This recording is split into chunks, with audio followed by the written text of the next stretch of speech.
अब हनुमान यहाँ आ गया है तो महाराज केसरी को सूचना भिजवा दी जाए ताकि वो भी वापस आ सके।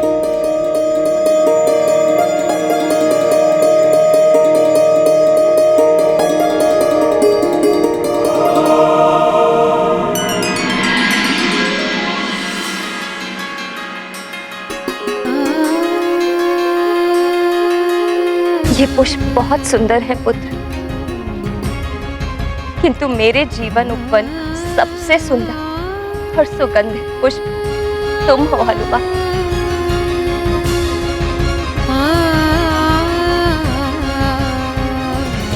माँ, मैं आपके लिए और एक विशेष उपहार लाया हूँ जिससे आप प्रसन्न हो जाएंगी।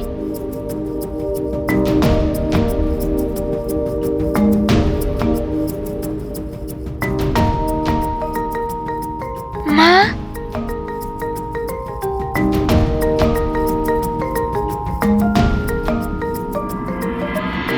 माँ, ये मेरे प्रभु श्री राम के चरण चिन्ह हैं।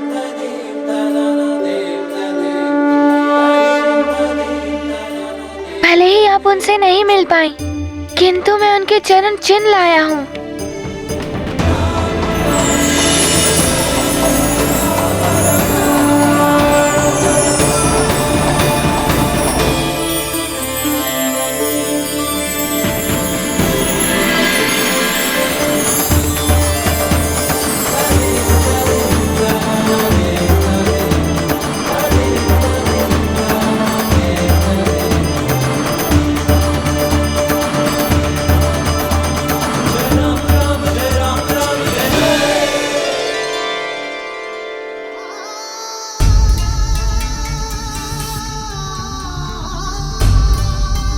हनुमान, ये क्या कर रहे हो? प्रभु, मैं आपके चरण चिन्ह ले रहा हूँ। आप इस पटिका पर खड़े हो जाइए और फिर आपके प्रतीक रूप में सदा मेरे पास रहेंगे।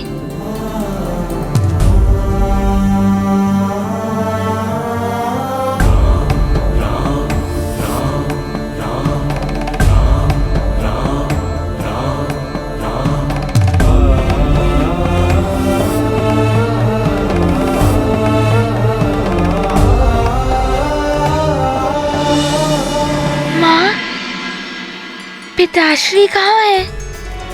दिखाई नहीं दे रहे। तुम्हारे पिताश्री ऋषियों से मिलने पंपापुर गए। मैंने उनको सूचना भेज दी है, शीघ्र ही आ जाएंगे।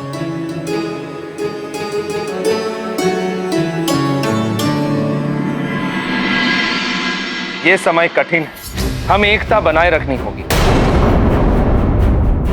तभी हम एक मत होकर इस संकट से उभर पाएंगे। चंद्रदेव पर शनिदेव की दशा भी आरंभ होने वाली है और शनिदेव की दशा में चंद्रदेव के लिए अमृत की रक्षा करना कठिन होगा। हम सबको मिलकर शनिदेव से प्रार्थना करनी चाहिए कि वो चंद्रदेव पर अपनी दृष्टि का प्रभाव न डालें, जिससे चंद्रदेव विचलित ना हो और एकाग्रता के साथ अमृत की रक्षा कर सके। इसके लिए हमें एक मत और एकत्रित रहना ही होगा, किंतु शनिदेव किसी की सुनने वाले नहीं।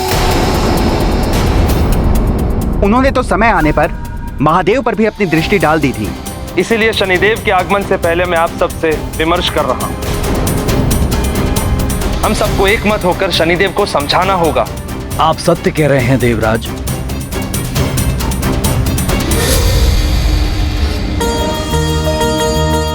वैद्यराज जी, वैद्यरानी जी, आपका बहुत आभार है हम पर, जो आपने हनुमान को पूर्ववत सामान्य कर दिया। महारानी अंजना, इसीलिए तो हम हनुमान को अयोध्या ले गए थे। हनुमान को पूर्ववत करके आपने हम पर ही नहीं समस्त सुमेरु पर बहुत बड़ा उपकार किया है। अब आप हमें अतिथि सत्कार का अवसर प्रदान कीजिए। हाँ वैद्यराज जी, वैद्यरानी जी, आपकी सेवा करके मुझे बहुत प्रसन्नता होगी। आपके सत्कार में कोई कमी नहीं रखूंगी मैं।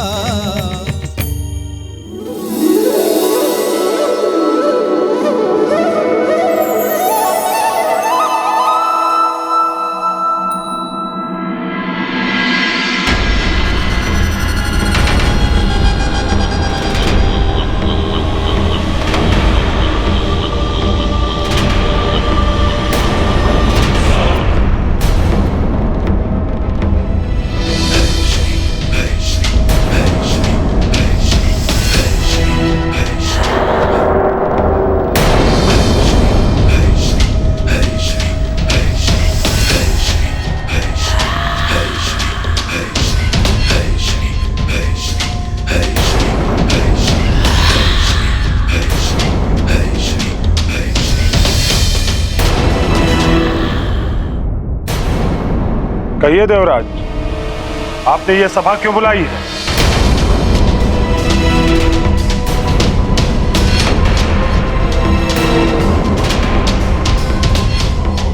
शनिदेव, आपको ज्ञात ही होगा कि महापूर्णिमा आने वाली है और उसी समय चंद्रदेव पर आपकी दशा भी आरंभ होने वाली है। ये तो मुझे भी ज्ञात। सत्य, आप तो त्रिकालदर्शी हैं। पुत्र, आप तो न्याय के देवता हैं। शनिदेव तो सर्वश्रेष्ठ हैं। आप सब क्या चाहते हैं हमसे? शनिदेव, हम सब आपसे विनती करते हैं कि आप अपनी दृष्टि चंद्रदेव पर ना डालें, जिससे वो अपने पद से विचलित ना हो और अमृत की रक्षा भी हो सके।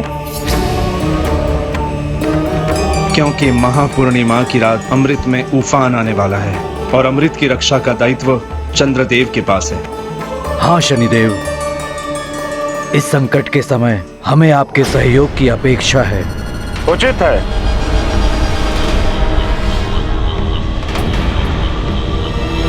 किंतु क्या हुआ शनिदेव? आपके मन में कुछ है तो कहिए। मैं ये कहना चाहता हूं कि स्वयं चंद्रदेव यहां अनुपस्थित हैं।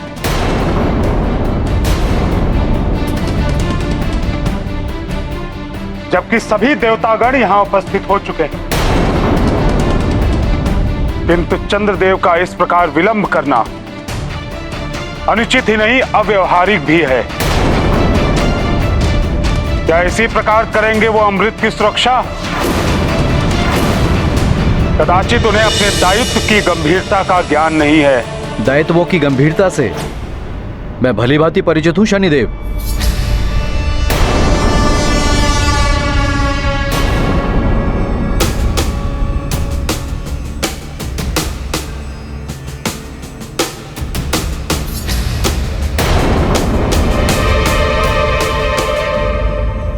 प्रणाम देवराजेंद्र। प्रणाम देवगणों।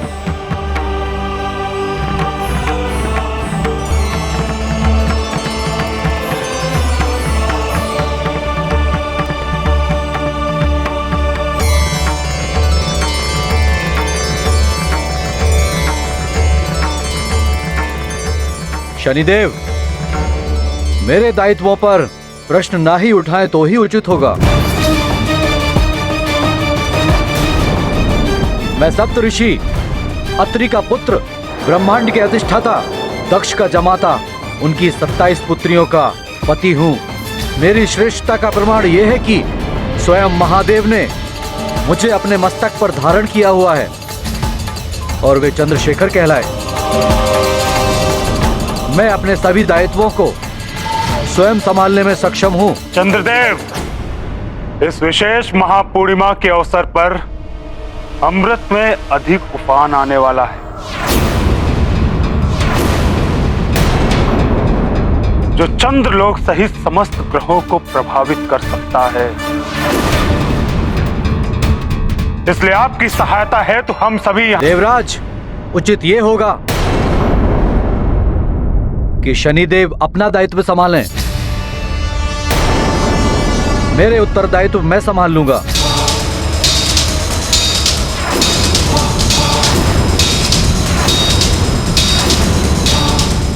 जिससे स्वयं की चिंता ना हो, उसके लिए चिंतित होना व्यर्थ है।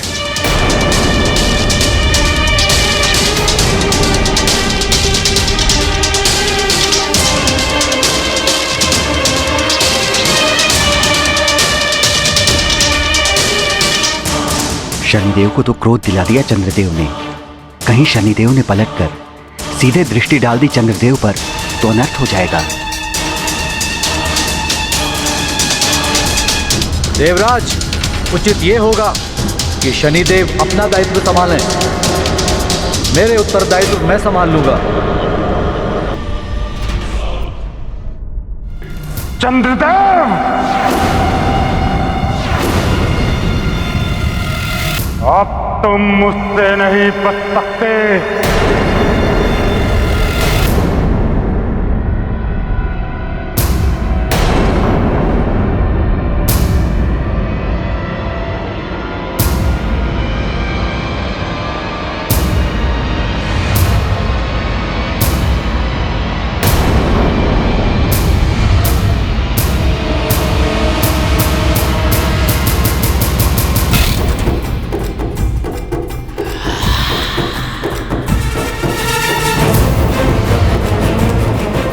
अब मेरी दृष्टि के प्रभाव से कोई नहीं बचा सकता है चंद्रदेव को। जिस चीज का भय था वही हो रहा है।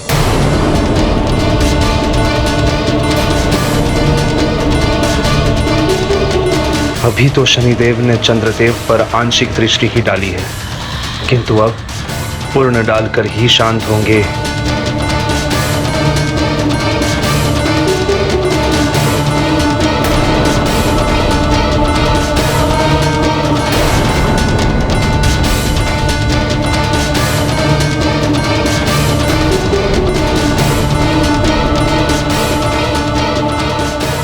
सूर्यपुत्र शनि के क्रोध से तो सभी परिचित हैं। न जाने चंद्रदेव की मति कैसे भ्रमित हो गई।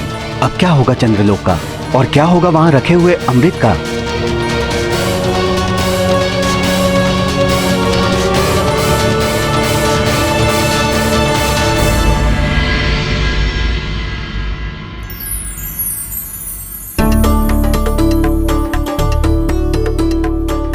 हनुमान, तुम्हारे लिए लड्डू।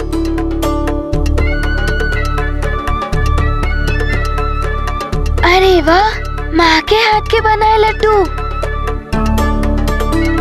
और ये तुम्हारी प्रिय कबरी गाय का दूध।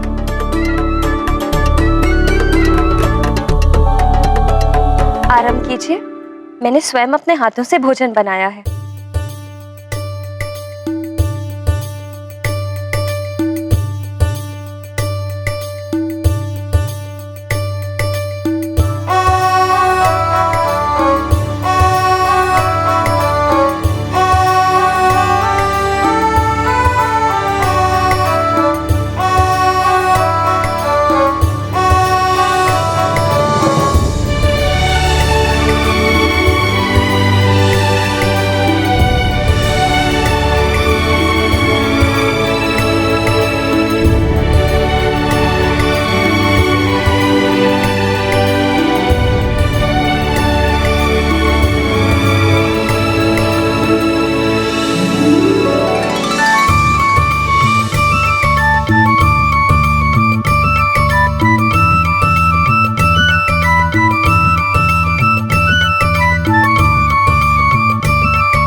चंद्रदेव, आज देव सभा में आपने मुझे अपमानित किया, और वो भी अकारण ही। मेरे दायित्वों पर प्रश्न ना ही उठाएं तो ही उचित होगा। मैं सप्तऋषि, अत्रि का पुत्र, ब्रह्मांड के अधिष्ठाता, दक्ष का जमाता, उनकी 27 पुत्रियों का पति हूँ। मेरी श्रेष्ठता का प्रमाण यह है कि स्वयं महादेव ने मुझे अपने मस्तक पर धारण किया हुआ है, और वे चंद्रशेखर कहलाए। मैं अपने सभी दायित्वों को स्वयं संभालने में सक्षम हूँ। देवराज, उचित ये होगा कि शनिदेव अपना दायित्व संभालें। मेरे उत्तरदायित्व मैं संभाल लूंगा। प्रकाश नेत्रों को उचित मार्ग दिखाता है, किंतु तीव्र प्रकाश नेत्रों को अंधा भी कर देता है। प्रभुत्व के प्रकाश में अंधे हुए चंद्रदेव, मुझे अपमानित करने से पूर्व कदाचित आप भूल गए कि मैं शनिदेव हूं। शनिदेव, जिसकी टेढ़ी दृष्टि से ये तीनों लोग थर-थर कांपते हैं। अब मेरे कोप से आपकी रक्षा कोई नहीं कर सकता, कोई नहीं। सत्कार तो आपने बहुत अच्छा किया महारानी अंजना। अब हमारे प्रस्थान का समय हो गया है, हमें आज्ञा दें।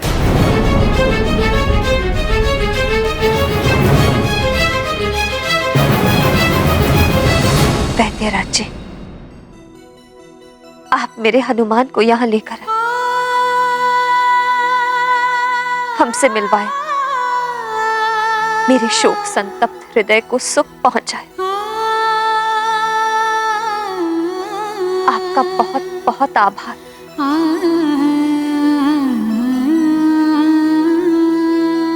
बस एक निवेदन और है, भविष्य में भी हनुमान को कभी कभी मुझसे मिलाने के लिए ले आया करिए। आपका मुझ पर बहुत बड़ा उपकार होगा।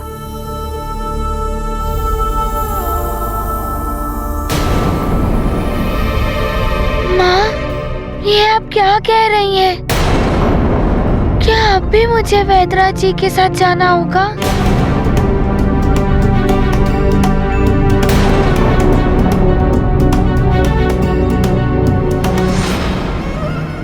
पुत्र हनुमान, मैंने तुम्हारा दान किया है वैद्यराज जी को, और अब जीवन भर मुझे इसका पालन करना होगा। इसीलिए तुम्हें वैद्यराज जी के साथ सुमेरु से जाना होगा।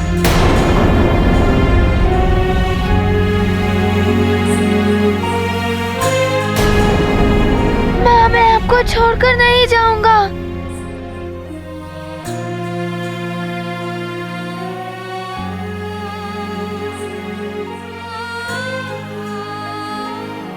ऐसा नहीं कहते पुत्र, दिया हुआ वचन और दान कभी वापस नहीं लिया जा सकता।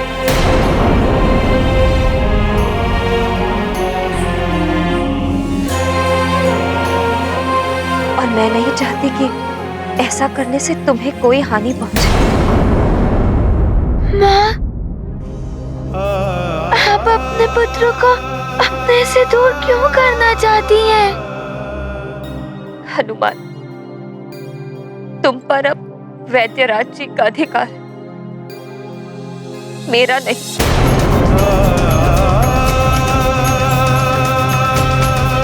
मैं चाहकर भी तुम्हें नहीं रोक सकती। माँ, आप अपने से मुझे विलग कैसे कर सकती हैं?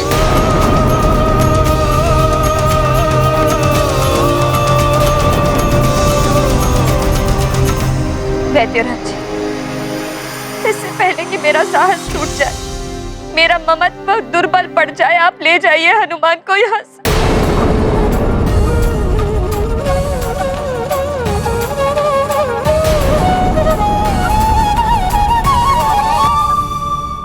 देवी अंजना, हमारे जाने से पूर्व आप भली भांति देखकर बताइए, आप संतुष्ट तो हैं? आपने जो मुझसे कहा था, क्या उसके अनुसार आपका पुत्र अब पूर्णतः सामान्य हो गया है ना? हाँ वैद्यराज जी,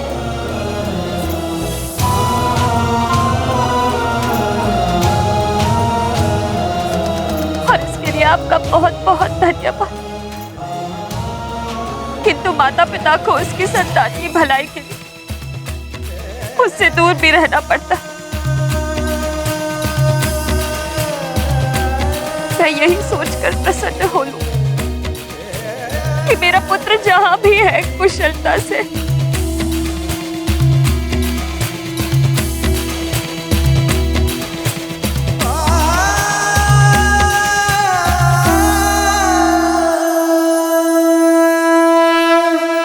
भोले बाबा,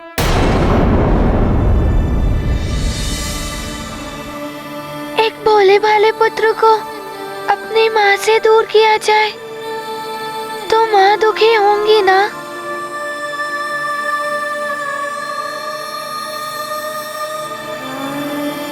वैद्यराज जी, आप ही सोचिए, एक माँ को दुखी देखकर उनका पुत्र उनसे दूर कैसे जा सकता है?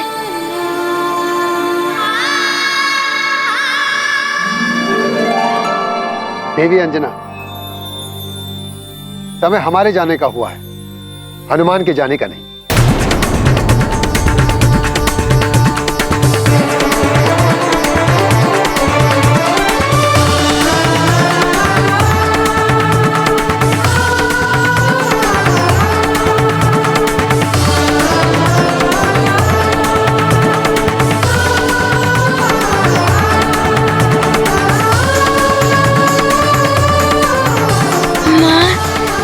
कदाचित ज्ञात नहीं होगा, ये भोले बाबा और माता पार्वती का ही चमत्कार है जो मुझे पुनः आपको लौटाने आए हैं।